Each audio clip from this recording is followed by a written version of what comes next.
আচ্ছা, আমাদের আজকের এই আলোচনাটা শুরু হচ্ছে একজন শ্রোতার পাঠানো একটা দারুণ জিনিস দিয়ে। ওহ, তাই নাকি? হ্যাঁ, উনি পাঠিয়েছেন ১৯ শতকের সাহিত্যিক বঙ্কিমচন্দ্র চট্টোপাধ্যায়ের একটা প্রবন্ধ, নাম বাংলার নব্য লেখকদিগের প্রতি নিবেদন। বাহ, দারুণ বিষয় তো। আর সাথে একটা খুব সহজ কিন্তু গভীর প্রশ্ন জুড়ে দিয়েছেন। কি সেটা? প্রশ্নটা হলো, আজকের এই টুইটার থ্রেড, ভাইরাল কন্টেন্ট আর ইনফ্লুয়েন্সারদের যুগে প্রায় ১৫০ বছরের পুরনো এই পরামর্শগুলোর কি আদৌ কোনো দাম আছে, নাকি এটা এখন শুধু একটা ঐতিহাসিক লেখা? প্রশ্নটা অসাধারণ, কারণ এটা শুধু বঙ্কিমচন্দ্রকে নিয়ে নয়, বরং আজকের দিনে আমরা যারা কিছু তৈরি করি, তা সে লেখা হোক, ভিডিও হোক বা পডকাস্ট। একদম তাদের সবার জন্য। আমাদের আজকের মিশন হলো এই পুরনো লেখার গভীরে ডুব দিয়ে দেখা যে এর থেকে আজকের দিনের ক্রিয়েটরদের জন্য কোনো কাজের রসদ পাওয়া যায় কিনা। চলন তালনা শুলে করা যাক। আমাদের হাতে আছে প্রবন্ধটা আর তার প্রেক্ষাপট নিয়ে কিছু নোটস। তো প্রবন্ধটা প্রথম বেরোয় ১৮৮৫ সালে প্রচার নামের একটা পত্রিকায়। বঙ্কিমচন্দ্র তখন বাংলা সাহিত্যের একজন দিকপাল। তিনি নতুন লেখকদের জন্য কিছু নিয়মকানুন বাতলে দিচ্ছেন। আর শুরুটাই কিন্তু বেশ ধাক্কা দেওয়ার মতো। হ্যাঁ, প্রথম দুটো নিয়মই হল যশের জন্য লিখবেন না আর টাকার জন্য লিখবেন না। ঠিক এখানেই তো আমাদের শ্রোতার প্রশ্নটা চলে আসে।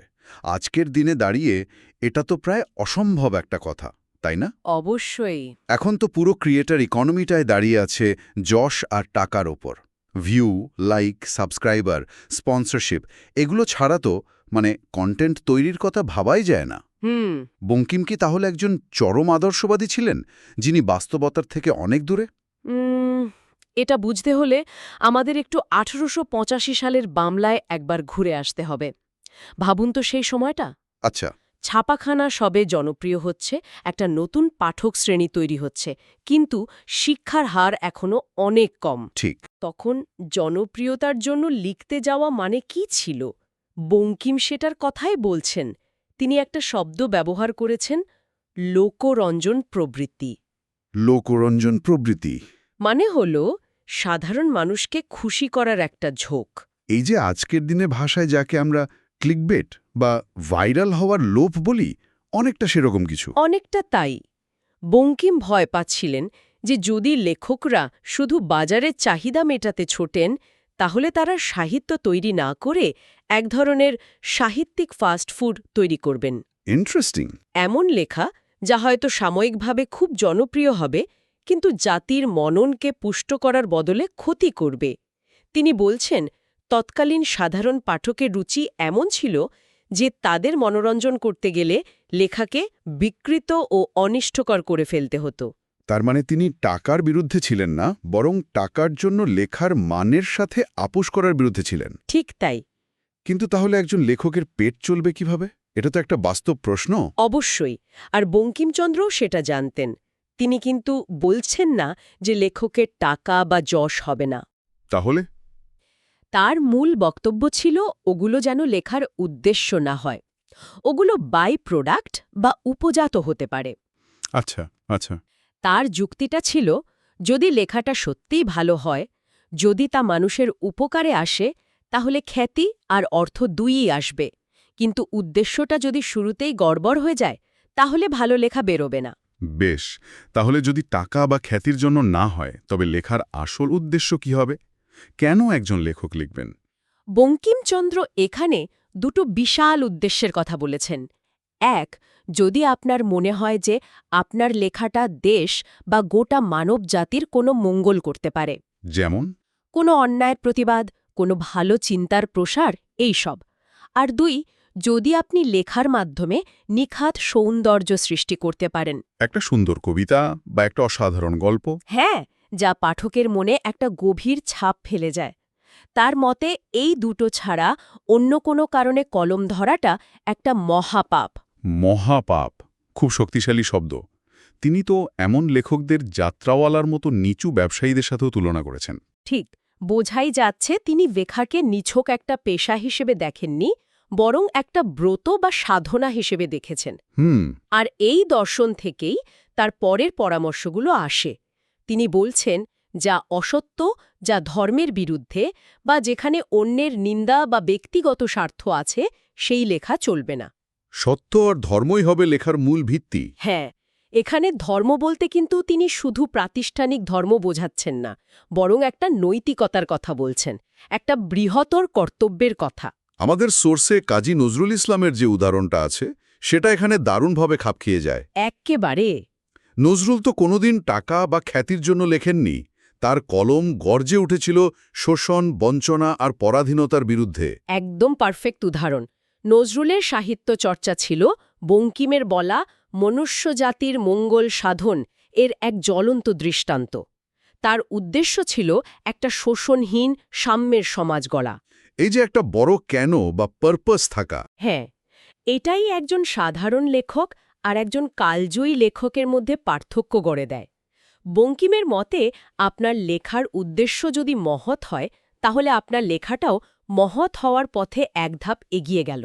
আচ্ছা, তাহলে লেখার কেন বা উদ্দেশ্যটা পরিষ্কার হলো। মহৎ উদ্দেশ্য নিয়ে লিখতে হবে, এটা তো একটা বিশাল আদর্শের কথা। কিন্তু এবার আসা যাক আসল কাজে, মানে লেখার পদ্ধতিতে। লেখার কিভাবে? হ্যাঁ, লেখার কিভাবে নিয়ে তিনি কি বলছেন। এখানেও কি এমন কোনো পরামর্শ আছে যা আজকের দিনে আমাদের অবাক করতে পারে?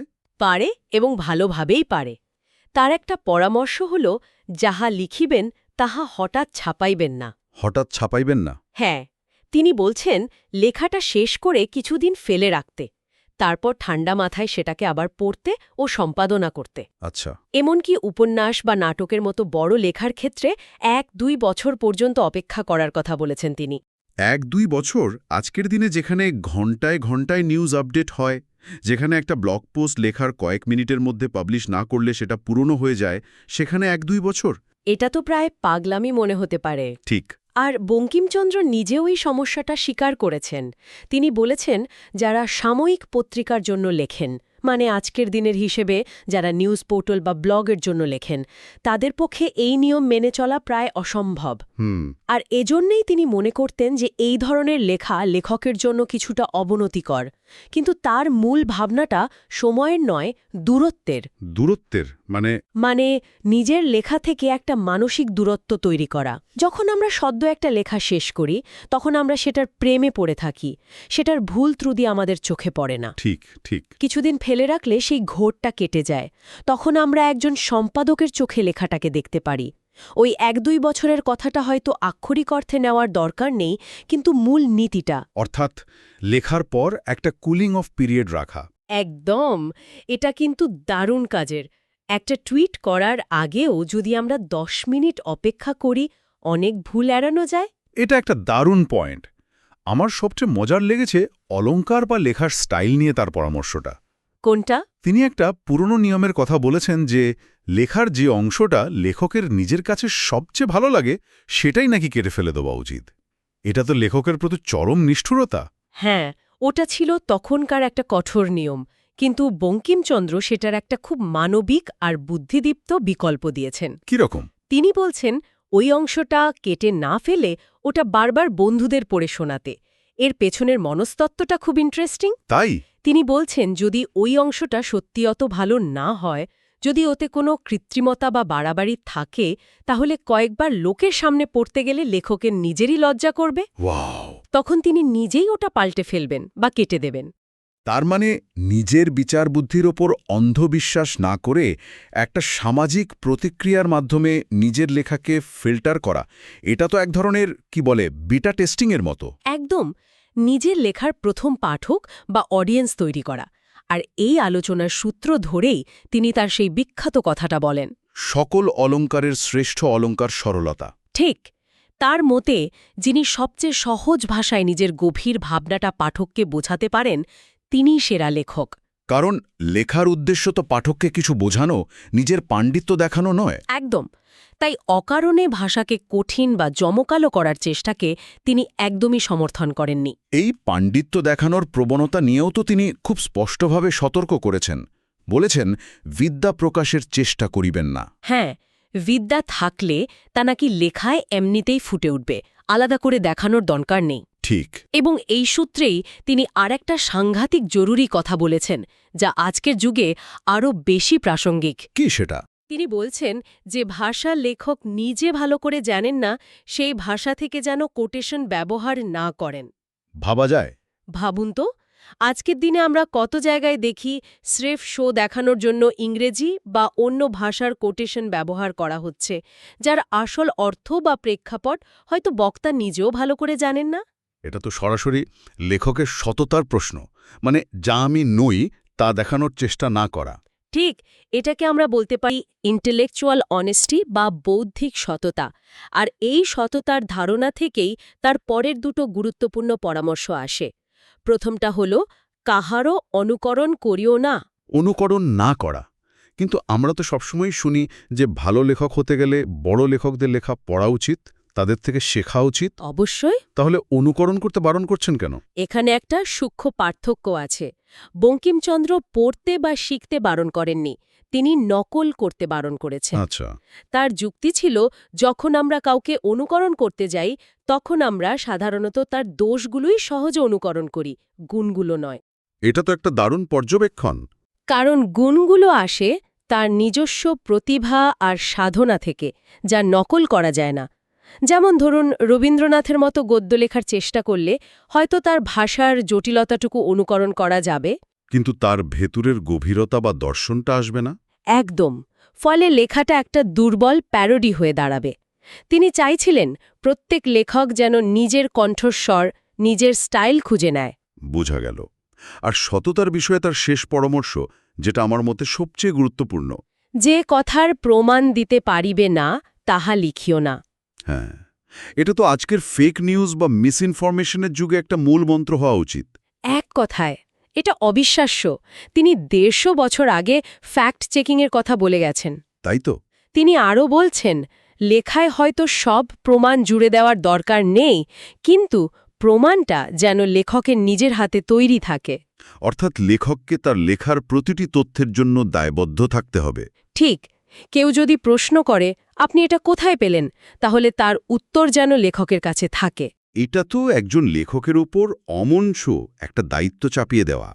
এর মানে হলো লেখার আগে ব্যাপক গবেষণা আর প্রস্তুতি নিতে হবে। স্রেফ মনে হলো আর একটা কিছু লিখে দিলাম, তেমনটা চলবে না। ঠিক। একদম। আর বঙ্কিমচন্দ্র বিশ্বাস করতেন, বাংলার নতুন লেখকরা যদি এই নিয়মগুলো মেনে চলেন, এই দায়িত্বটা যদি তারা নেন, তবেই বাংলা সাহিত্যের আসল উন্নতি হবে। তাহলে পুরো আলোচনাটা যদি এক জায়গায় আনি, কি দাঁড়ালো? আমাদের শ্রোতার প্রশ্নের উত্তরে আমরা কি বলতে পারি? 19 শতকের এই প্রবন্ধ আজকের ক্রিয়েটরদের জন্য কিছু চিরন্তন সত্য তুলে ধরেছে। প্রথমত, একটা বড় উদ্দেশ্য নিয়ে কাজ করো, শুধু লাইক বা টাকার জন্য নয়। ঠিক। দ্বিতীয়ত, ধৈর্য ধরো, নিজের কাজকে সময় দাও, সম্পাদনা করো, তাড়াহুড়ো করে কিছু বের করে দিও না। হ্যাঁ। তৃতীয়ত, সহজ হওয়াই সবচেয়ে বড় কারিগরি। আর সবশেষে এবং সম্ভবত সবচেয়ে জরুরি, সৎ থাকো, নিজের সাথে, নিজের কাজের সাথে আর নিজের পাঠকের সাথে। দের জন্য একটা সম্পূর্ণ নৈতিক এবং শৈল্পিক দর্শন। একটা নৈতিক কম্পাস। ঠিক, এটা একটা হাউ টু গাইড বুকের থেকে অনেক বেশি কিছু। বঙ্কিমচন্দ্র শুধু কলম কিভাবে ধরতে হয় তা শেখাচ্ছেন না, তিনি শেখাচ্ছেন কেন এবং কি দায়িত্ব নিয়ে কলমটা ধরতে হয়। তিনি একজন লেখককে তার কাজের কারিগরির সাথে সাথে তার আত্মার অভিভাবকও হতে বলছেন। দারুণ বলেছেন। আলোচনা শেষে একটা ভাবনা মাথায় ঘুরছে। বলুন। আজকের এই তাৎক্ষণিক প্রকাশের যুগে, যেখানে সাফল্য মাপা হয় ভিউ আর শেয়ারের সংখ্যা দিয়ে, সেখানে বঙ্কিমচন্দ্রের এই নিয়মগুলোর মধ্যে কোনটা মেনে চলা আমাদের জন্য সবচেয়ে কঠিন? খুব ভালো প্রশ্ন। আর ভবিষ্যতের লেখকদের টিকে থাকার জন্য, বা বলা ভালো অর্থবহ কিছু তৈরি করার জন্য, এর মধ্যে কোনটা আঁকড়ে ধরা সবচেয়ে বেশি জরুরি? আমার তো মনে হয় ওই ধৈর্য ধরে অপেক্ষা করার নিয়মটাই সবচেয়ে কঠিন, আর প্রমাণ ছাড়া কিছু না লেখার সততাটাই সবচেয়ে জরুরি। আপনার কি মনে হয়?